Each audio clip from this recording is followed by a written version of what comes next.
Hello, people of YouTube. Hello, silver stackers. Hello, coin roll hunters. Welcome to my little corner of the internet.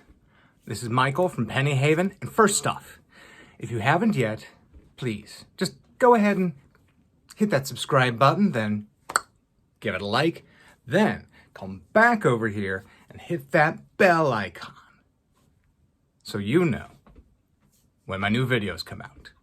All right. So, this is the thrilling conclusion to my most recent NGC coin submission.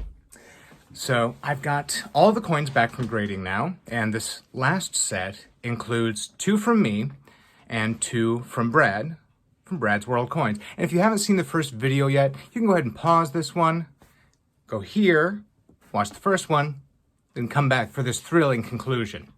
Now, as I said, there are 2 from me and 2 from Brad, and what I'm going to do is I'm going to show you my 2, and then I'm going to link Brad's video down in the description, and go over and check out what he got on his coins, and go ahead and subscribe his channel if you have not yet. All right. Yeah, he's back doing videos now, and I believe he's releasing every Wednesday. So give his video a view, tell him I sent you, like and subscribe. Okay, so the other 2 coins that I'd sent off were a 1909 VDB with a DDO and a 1937 Norway 5-ore coin. Now, I'll have a lot more to say about that coin here once we get them on the screen, but yeah, let's just go ahead, change this angle, and get some coins on the screen.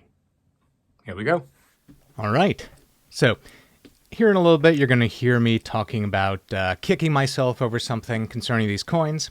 But right now, I'm kicking myself because I just finished filming this part of the video, but I didn't turn my preamp on. So that means no sound. Okay, that just means that it'll go more smoothly this time. Let's start off with the 1909 VDB DDO. Lots of letters there. Anyhow, short story, I do have a video about this coin. I do not know how long ago it was. It could have been a couple of years.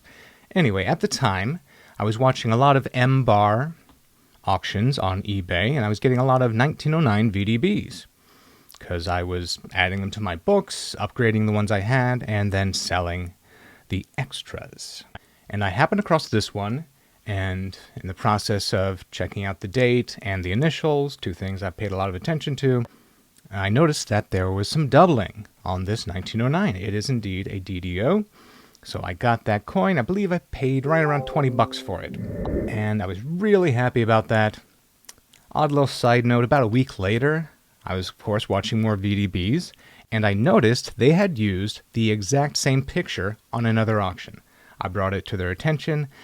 I had noticed that one other time when I was buying coins from them. I still buy coins from them now and again, but just not like I used to. And I don't think it was anything nefarious on their part. I think it was an honest mistake. They list so many dang coins. But in both instances, I brought it to their attention and they quickly changed the images. So that's why I wanted to get this coin graded. I wasn't worried about the grade. I realize now I didn't even have a grade in mind. I didn't have expectations. I just wanted to get this thing slabbed, immortalized, preserved, because it was a great memory for me finding this coin. Therefore, I didn't even notice or consider the lamination error on the reverse. So this is a 1909 VDB DDO 1 cent, an FS 1101. There is another one. There's an FS 1102 designation for a different DDO type. Now I got an XF40 brown on this. There is only one other 1909 VDB DDO FS 1101 with an XF40.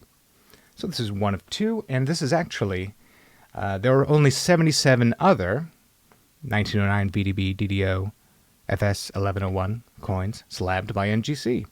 I think that's great. Anytime you can have one of less than 100 coins, I think that's pretty cool in my book. Anyhow, the top one is an MS66, no CAC sticker, no plus, flat 66. I also thought it was interesting that they chose, even though I didn't specify the reverse lamination, I think it's great that they noticed that and put the designation on the label. I think it's interesting that they decided to mount it with the reverse lamination forward, since the DDO was what I'd sent it in for, what I was excited about. But I think that's very cool. So it's got the error and the lamination. So, well, 2 errors actually then. So pretty dang cool. Very happy to have this. I did notice also there's a little scratch on my scratch-proof case and the tiniest little black dot there. But I'm not going to send this back in to have it fixed or anything. I waited like 80 days for this, I think. Something like that. No, that's not true. It was closer to 60 days. Anyhow, there's that. I'm pleased as punch. Now, let's move on to the part where I said I was going to beat myself up. This next one, as I said in the intro, is a 1937 Norway 5-Ore. I'd had this coin for a while. I got it from my local coin shop, A to Z Coins.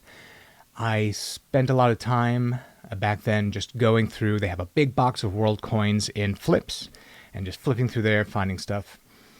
They're trying to, snipe a little silver out of there, or just look for things that stand out, or special, different, or older coin. And this was one of those. It had some nice toning, very, very good eye appeal. And when I researched it on NGC, I noticed there were 0 1937 5-Ores in their registry. So I'm like, hey, I'm going to send this in. I put it in my drawer of coins to grade and shipped it off with my last order. Now, this is the part where I beat myself up. I was so excited about the 0 registry and the fact that it had some toning that I did not scrutinize the coin condition closely at all. My bad. Rookie mistake. You don't gotta let me know I beat myself up enough for it. But that's what brought about AU details harshly cleaned. And that is a harsh designation. That one hurt when I saw that. It made me feel very, very stupid. This one's got the exact same little scratch there. What the heck is that? Maybe part of their apparatus, whoever graded this, has got something that needs to be seen to, because it put a scratch on both of these. I wonder if Brad had the same issue. I haven't asked him. I'll have to do that. Anyhow, yes, it's harshly cleaned. Let me tell you about the NGC stats right now. So this is the only 1937 to be graded by NGC, and of course it's the only one in AU details. There looks to be right about 100 of these coins graded for any year. So I do have that distinction of being the only person to hold an AU details NGC graded Norway 5-Ore. Also the only one harshly cleaned. Yeah, it's a little tough. That was a bit of a blow, and like I said, embarrassing. I'm not going to let that get me down. I did what I did. I've got it now. There we go. I'm going to move on, and definitely going to scrutinize much more closely in the future before I send anything off. But still, one of one, people. All right. So, let me know what you think about these 2 coins, what you think about the grades, what you think about the stories behind them, whatever you want to say. You don't gotta tell me. I know. But remember, go check out Brad from Brad's World Coins. Check out his channel, give a like and subscribe, and see the 2 coins that he got back in this batch. A 1797 2-ounce copper 2 pence from Great Britain, and I believe it was an 1861 Nova Scotia half cent. Check out the grades he got, see what he has to say about his, and yeah, his thoughts on the experience. All right, so that's going to be the end of take 2 of this part of the video. Hopefully the sound came through this time. I just want to go ahead and thank my Patreon supporters and my YouTube channel members. I really appreciate you guys, more than I can tell you.